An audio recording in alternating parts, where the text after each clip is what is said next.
en toda parte del mundo. Exacto, ¿no? Señor presidente.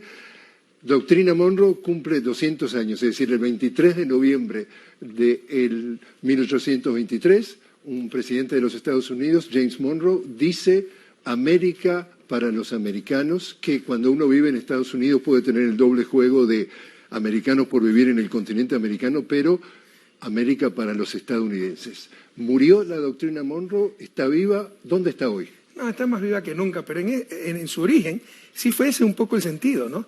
En 1823, el quinto presidente norteamericano, James Monroe, el contexto histórico era que Napoleón había sido derrotado, se había organizado la Santa Alianza, Rusia, Prusia, Austria, querían imponer nuevas monarquías, se fortalecían las monarquías y había una posibilidad de reconquista de América, ¿no? Por los ex países colonizadores europeos. Entonces, el sentido fue ese, América para los americanos, es decir, que no vamos a permitir que vuelvan a colonizarnos. De hecho, fue recibida con regocijo en Sudamérica, incluso por el propio Simón Bolívar, aunque pocos años después ya tenía clara la película. Poco a poco eso va cambiando. Por ejemplo, en 1845, por ahí aparece la tesis de El Destino Manifiesto, que necesitan, más o menos como lo de Hitler, el espacio vital y esas cosas. Entonces ellos tienen como destino manifiesto dominar el hemisferio, porque tienen superioridad moral, racial, etcétera, ¿no? Pero eso se enmarcaba en un cuadro un poco más amplio, que es el excepcionalismo estadounidense, que eso lo acompaña de los padres fundadores, del origen de la República, que excepcionalismo, yo creo que todos los pueblos son excepcionales, pero ellos lo interpretan como ser superiores y permitirse cosas que los demás no pueden permitirse, romper normas, principios, siempre y cuando sea en función de esos intereses. Entonces, poco a poco la doctrina Monroe va derivando hacia América para los estadounidenses o para los Estados Unidos y que Latinoamérica sea su patio trasero. Y esto se consolida ya a final de siglo, cuando ya tiene la capacidad bélica Estados Unidos para imponer la doctrina Monroe en ese nuevo sentido y sobre todo pues con la derrota o la victoria de Estados Unidos en la guerra hispano-estadounidense que finaliza en 1898. Un tema de Cuba. Donde pierde sus últimas dos colonias latinoamericanas España, Puerto Rico, que sigue siendo protectorado estadounidense, y Cuba, que prácticamente la dominó, y también pierde Guam y Filipinas. ¿Y dónde estamos hoy con la doctrina Monroe? ¿Murió? Bueno, es que viene el principio del siglo XX, Corolario Roosevelt, ya habla más claro, dice, tenemos el derecho a intervenir en cualquier país latinoamericano en defensa de los intereses estadounidenses, por lo menos hay que reconocerle la sinceridad a Teodoro Roosevelt, fue el 26º presidente, premio Nobel en 1906, el tipo de la doctrina de la zanahoria y el garrote, ¿no? Y empiezan una serie de invasiones por cualquier cosa, ¿no? Siempre en función de los intereses estadounidenses. Entonces, desde ahí ya la doctrina Monroe se vuelve el imperialismo estadounidense.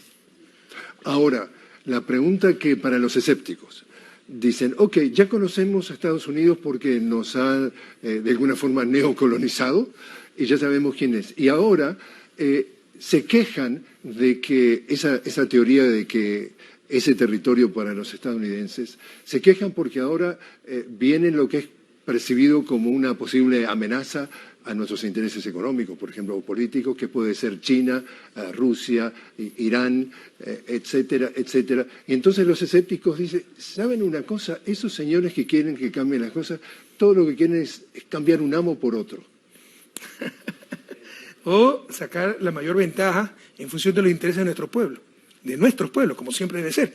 Entonces, si China es el principal financista del mundo, ¿por qué no va a recurrir a China si financia hasta los Estados Unidos? Porque se pone bravo Estados Unidos. No se trata de estar contra alguien, se trata de estar a favor de nuestros pueblos. Y bueno, de ahí han ocurrido muchas cosas. Vino la Guerra Fría, la lucha contra el comunismo, ¿no? Tratar de impedir la influencia de la Unión Soviética en América Latina, y ahora tratan de impedir la influencia de China en América Latina. Y en definitiva... Estaba hablando desde el corolario Roosevelt, ¿no? Que endurece el imperialismo norteamericano. ¿Cómo hace sentir Estados Unidos de que si tú no estás conmigo, estás en contra de mí a nivel latinoamericano? Bueno, eso lo he vivido en carne propia y es hasta una política exterior torpe, porque mucho de lo que nosotros hacemos lo hubiesen hecho ellos en nuestro lugar. Mira, un ejemplo paradigmático. La desestabilización de Jacobo Arbenz en Guatemala en 1954, si la memoria no me falla. ¿Qué es lo que quería hacer Jacobo Arbenz? Una reforma agraria para darle tierra a los indígenas, la mayor parte de la población excluida. El mayor concentrador de tierra era la United Fruit, con 52%. La mayor parte de esas tierras, de las tierras cultivables, la mayor parte de esas tierras estaban improductivas. Lo que hace es comprarle, expropiarle, comprarle forzosamente, o que vendan forzosamente esas tierras, pagarle al precio que habían declarado para pagar impuestos. O sea, no los estaban estafando. Si ellos declararon 10, le estaban pagando 10. Si eso era muy poco, es que ellos estaban robándole al Estado guatemalteco, ¿no? Bueno, por eso, además de que le hizo pagar impuestos, organizaron una invasión, no fue directa, fue a través de un general pillo, Carlos Castillo, para desestabilizar a Jacobo Arbenz, que nunca se declaró comunista, que siempre dijo que él quería modernizar el capitalismo en Guatemala, ¿no? Pero hicieron toda una propaganda, y está Edward Bernays, el sobrino de Sigmund Freud, que impone la publicidad moderna y hace creer que Guatemala iba a ser una cabeza de playa de Unión Soviética, y por eso le desestabilizan a Jacobo Arbenz. Entonces, eso lo vive en carne propia. Es una política exterior torpe, porque si permitieran mejores condiciones de vida en lo que consideran su patio trasero, ellos también vivirían mejor, si se quedan de migración, etcétera. Pero cualquier gobierno que quiere mejorar eso, y para eso hay que dejar de someterse a las políticas de Washington, sino caminar con nuestros propios pies, es desestabilizado, es boicoteado, etcétera, sancionado, bloqueado. Hemos conversado en otras oportunidades y usted entiende que la política exterior de los Estados Unidos no cambia necesariamente porque cambia el presidente. Respecto a esta versión... Hay matices, pero la esencia es la misma. Y en estos casos, Trump versus Biden y doctrina Monroe, ¿hay alguna diferencia? Oye, para empezar, ¿quién inició las sanciones contra Venezuela? Barack Obama, Premio Nobel de la Paz, demócrata. Entonces, la política exterior continúa la misma, hay matices de acuerdo al presidente y personal del presidente, por supuesto. Con Trump era burda, la intromisión, las amenazas, etcétera, pero fueron los demócratas los que empezaron las sanciones contra Venezuela, ¿no? Es verdad que Obama también flexibilizó el bloqueo a Cuba y Trump lo endureció nuevamente, y Biden no ha cambiado mucho. Entonces, yo diría que Trump es más peligroso por su mentalidad, por su forma de ser, por su primitivismo, pero como te decía, en esencia hay matices, pero la política exterior norteamericana sigue siendo la misma y es torpe, sobre todo la política exterior hacia América Latina, porque 200 años es lo mismo y 200 años de su desarrollo. Hay que intentar algo nuevo mejor, y cuando se intenta algo nuevo mejor, que romper con el paradigma dominante, a desestabilizar, a sancionar, a bloquear. ¿Qué está haciendo el presidente Correa aquí, justamente en Caracas? Me invitaron precisamente para el ciclo de conferencias sobre los 200 años de la doctrina Monroe, que le llamaron bolivarianismo y monroísmo. ¿De una conferencia o participó? De una conferencia, la inaugural. ¿Y el mensaje, digamos, en pocas palabras, que comunicó en esa conferencia? Bueno, un poco la historia de la doctrina Monroe y cómo había ido mutando, ¿no? Y cómo sigue hasta nuestros días, pero flexible, porque ya no es América para los americanos, ahora es América para los americanos y para los socios los americanos, siempre y cuando hayan buenos negocios. Y por eso han permitido, pues, la invasión de las Malvinas. Por eso el problema del Esequibo. O sea, el Reino Unido compra territorio latinoamericano, sudamericano, Holanda, se van expandiendo, hacen el laudo arbitral fraudulento de 1899 y con eso le quieren quitar un territorio precioso a Venezuela. Ese territorio que siempre perteneció a la Capitanía General de Venezuela durante la colonia, y después la independencia era parte de la Gran Colombia. Pero a la fuerza y con un tratado fraudulento se lo han arrebatado a Venezuela. Y en un momento Estados Unidos... Y con la participación directa de Estados Unidos. Ahí está, en un momento Estados Unidos participa como representando a Venezuela y de pronto se da vuelta como una media y se pone a favor del Reino Unido. Por eso te digo, la doctrina Monroe muta un poco, ¿no? Ya no es América para los americanos, sino América para los americanos y los socios de los americanos cuando haya buenos negocios. Señor presidente, nos invito a hacer una pequeña pausa. ¿Cómo no? Estamos hablando con el señor presidente Rafael Correa directamente desde Caracas, ¿cierto? No desde Quito. Desde Caracas estábamos hablando sobre los 200 años de la doctrina Monroe y cuando regresemos hablaremos de qué está sucediendo en Ecuador. Ya volvemos.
Continuamos hablando con el ex vicepresidente, no, señor presidente, con el señor presidente de Ecuador, expresidente Rafael Correa, justamente desde nuestros estudios en Caracas, y estábamos diciendo, señor Correa, al principio del programa que íbamos a dedicar esta parte a lo que está sucediendo en Ecuador.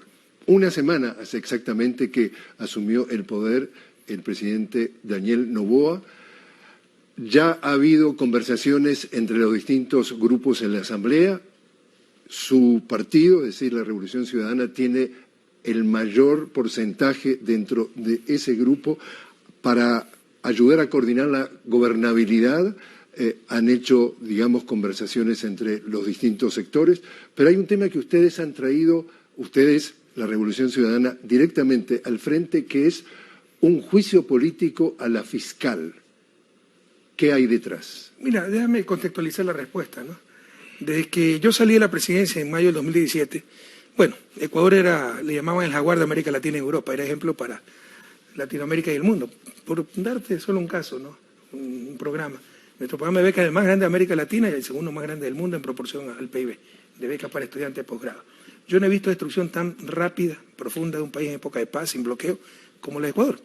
Y eso fue por la traición de Lenín Moreno, el odio, la persecución y la ineptitud y corrupción, pero sobre todo el odio político, y para marcar el contraste, ¿no? Yo dejé al país como el segundo más seguro de América Latina, con 5.8 homicidios intencionales por cada 100.000 habitantes. La proyección nos dice que vamos a llegar a 39 por cada 100.000 habitantes y vamos a estar entre los países más violentos del mundo. A ese nivel es la destrucción.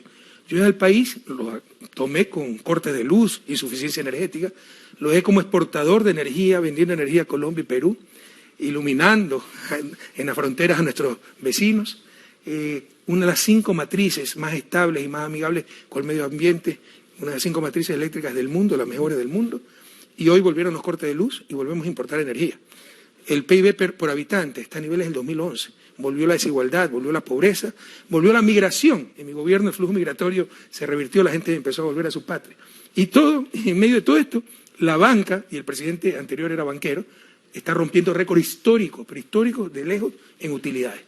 Lo inaudito se ha normalizado, es inaudito esto y se ha normalizado. Es algo escandaloso. Lazo fracasó totalmente por corrupto, por inepto, por odiador, tuvo que anticipar elecciones, eso lo permite la Constitución. Íbamos a ganar esas elecciones, asesinaron a un candidato, nos culparon. Bueno, ganó este muchacho Daniel Noboa, y la situación del país es tan grave que todos tenemos que unir el hombro. Es como nos enfrentamos a un chantaje. ¿Ya? Sí, son los problemas causados por ellos, por sus modelos, por sus intereses, pero está sufriendo nuestra gente. Y tenemos que entonces someternos a sus soluciones dentro de lo posible, porque tampoco podemos permitir todo. Por eso dimos el apoyo legislativo, que dicho sea de paso seríamos mayoría absoluta si no hubieran cambiado la ley, para atomizar la Asamblea e impedirnos tener mayoría por nosotros mismos, solos.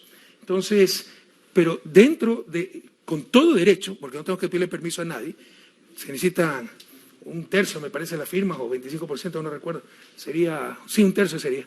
Entonces, tenemos las firmas para un juicio político contra la fiscal, que es una de las grandes culpables de lo que está pasando en el país. ¿Por qué el juicio? Por la violencia. Se ha dedicado a perseguir políticamente, a perseguirme a mí, a perseguir a los correístas, y no ha capturado una sola red criminal, y el país se desangra. Te di las estadísticas de la violencia. Mucha de esa violencia está relacionada con el crimen organizado y no ha hecho absolutamente nada.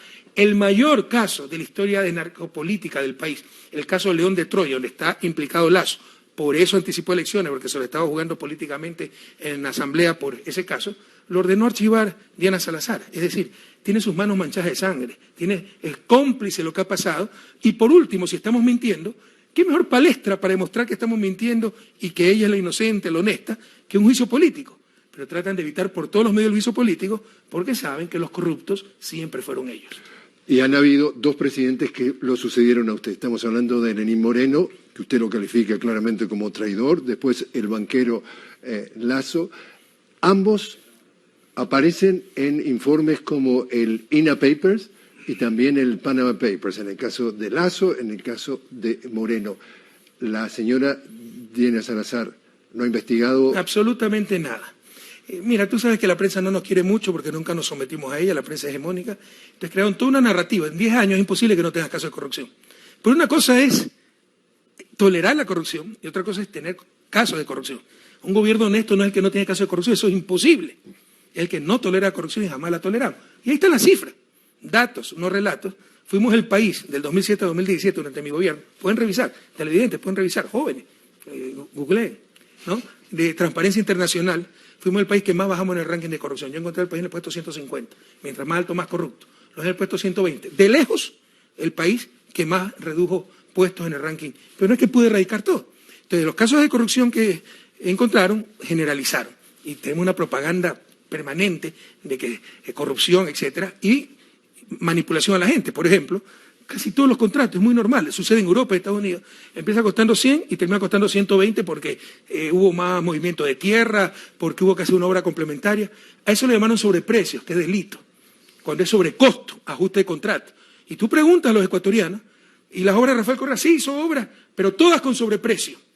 No hay un juicio por sobreprecio. Pero así han engañado a la gente, así la han llenado de rencor, ¿no? Entonces, con todo este ataque, ¿no?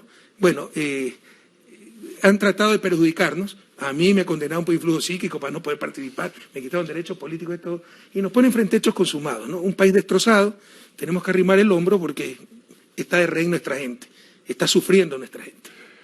El politólogo español, estamos hablando de Juan Carlos Monedero, él tiene una afirmación que él dice: la diferencia en América Latina entre los ricos y los pobres es que los pobres votan cada 4, 5 o 6 años y los votos de los ricos se dan todos los días porque levantan el teléfono y hacen que las cosas pasen.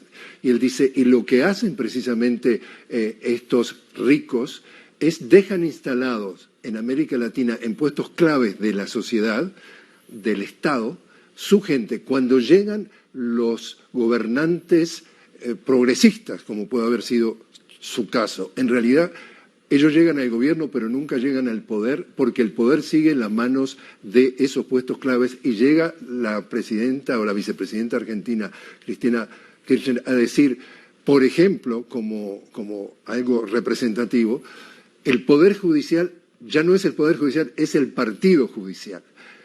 ¿Es el caso o es el caso adecuado? Sí, pero te contesté mal la pregunta anterior porque me olvidé de la pregunta inicial. Entonces, sobre INA Paper, Pandora Paper, mientras más buscan el dinero, supuestamente nuestro mal habido, encuentran el de ellos. Pero le justifican todo y en eso es abierta cómplice Diana Salazar. O sea, los corruptos siempre fueron ellos, ¿no? Pero tienen todo el aparataje mediático, judicial, la fiscalía para tratar de proteger sus trapacerías y por el contrario perseguir a gente inocente como los funcionarios de mi gobierno, como quien te habla, etcétera. En todo caso, eso lo dice Cristina y tiene toda la razón. En los 70 tenían el partido militar para cortar cualquier proceso de cambio. Ya ahora hay iPhone, en tiempo real se puede ver que están asesinando a una persona, torturándola, secuestrándola. Ya eso es muy riesgoso. No es que no lo quieren hacer, no lo pueden hacer. Y utilizan métodos más utiles, tal vez más eficaces. Como el lawfare. Para eso necesitan dos cosas. La guerra jurídica. Poder mediático, que genere consenso y consentimiento hasta en la gente más noble, de las más grandes canalladas, te hacen creer que tal persona es un corrupto, le destrozan la reputación, ¿no? Y cuando lo condenan, todo el mundo aplaude, así sea una persona totalmente como inocente. fue su caso.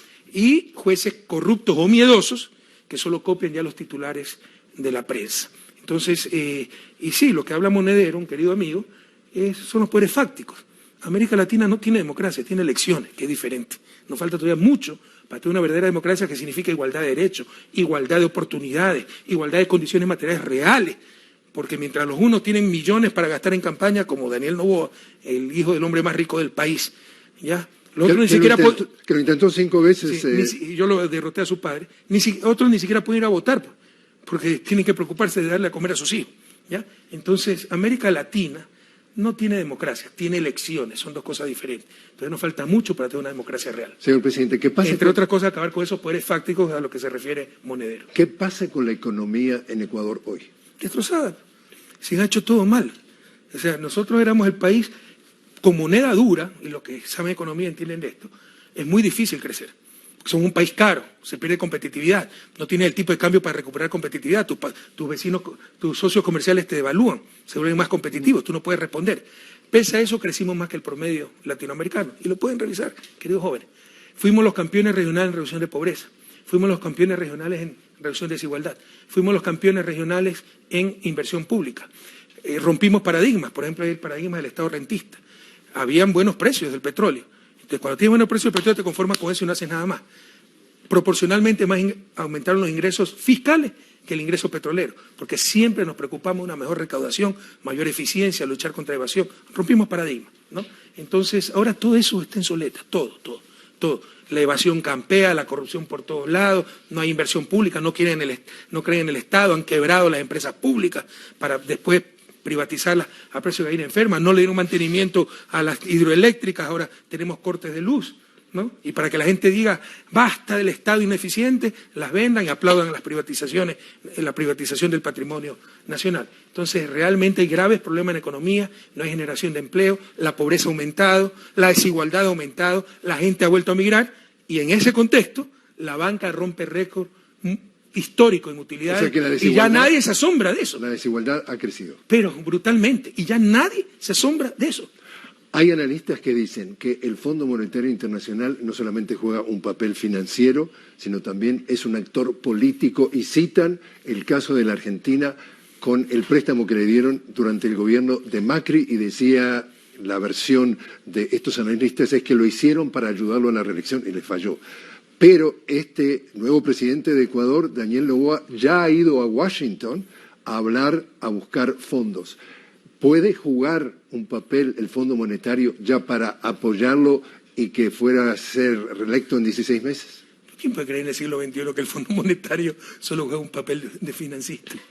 Pues es el guardián del status quo, pues, es un instrumento de política exterior de Estados Unidos. No lo digo yo, le dice el informe, no recuerdo el nombre, Mesek me parece que después puede estar equivocado, de años 90, del Congreso de Estados Unidos, donde denuncia que Bill Clinton había utilizado el Fondo Monetario, controlado por Estados Unidos, ¿no?, para política exterior y para dar ayudas bypaseando al Congreso. O sea, el problema no era utilizar una organización multilateral, ¿no?, en función de intereses de un país particular, sino que no había bypaseado, había evadido el Congreso, el control del Congreso. Eso está más que confirmado, y por supuesto que le va a dar de todo un gobierno neoliberal para ver si en el enésimo intento le funciona el sistema, un sistema ridículo, absurdo, para una realidad como la de América Latina, ¿no? Y a los gobiernos que tratamos de cambiar el status quo no nos va a dar absolutamente nada. Por el contrario, nos va a empezar a cobrar las deudas. Nos queda nada más que un minuto, señor presidente. Y lo van a ayudar a Noboa. ¿Qué le va a pasar a su grupo, es decir, a la Revolución Ciudadana en estos 16 meses que queda? ¿Qué propuesta, qué le va a decir la Revolución Ciudadana a sus votantes que va a pasar? Nosotros vamos a arribar el hombro porque la situación del país es demasiado grave, como lo hicimos con Lasso, porque veníamos del COVID y estaba destrozada la economía.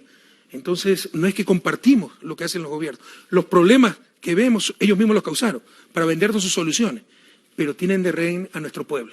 Nos chantajean con nuestro pueblo para evitar mayores sufrimientos. Hay que coger el mal menor, elegir el mal menor, y es apoyar en lo que sea de beneficio para nuestro pueblo, así no sea de acuerdo con nuestra visión, que sabemos que es la correcta para nuestra realidad. Pero en 2025 hay elecciones. Tenemos siempre la oportunidad de cambiar la historia, como ya lo hicimos en el 2007. Señor presidente Rafael Correa, muchísimas gracias por haber estado con nosotros. Un gusto, un inmenso abrazo a la patria grande.